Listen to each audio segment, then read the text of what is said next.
Hello guys, my name is Julio and I want you to speak Spanish like a pro.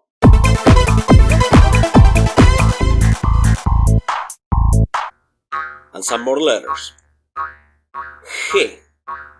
G is a tricky one. It's probably one of the trickiest ones. This letter sounds like the letter G in the word go in English, for example, when combined with ga, go, gu. It's not exactly the same sound quality, but it's kind of close. For example, gata, gota, guante. So when followed by a, o, or u, it will sound like g, gata, gota, guante. When the G is followed by u, e, or u, I, the u is mute. For example, alguien. So it's as if the u is not there, alguien, but we keep the sound g. Guerra, seguir.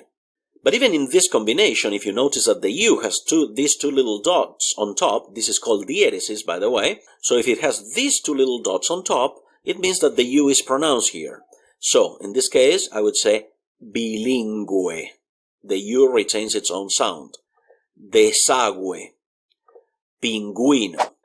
Now, if you find this confusing, don't worry much. There's a very limited number of words in Spanish that has actually diéresis, that has these two little dots, to the point in which I teach Spanish for a living and I don't even know how to find this letter in my keyboard, in my Spanish keyboard. So that will give you an idea of how frequent this is. There are, of course, words like this, but they are so rare that I would suggest not wasting any mental energy on this right now. It's just for you to know that this does exist.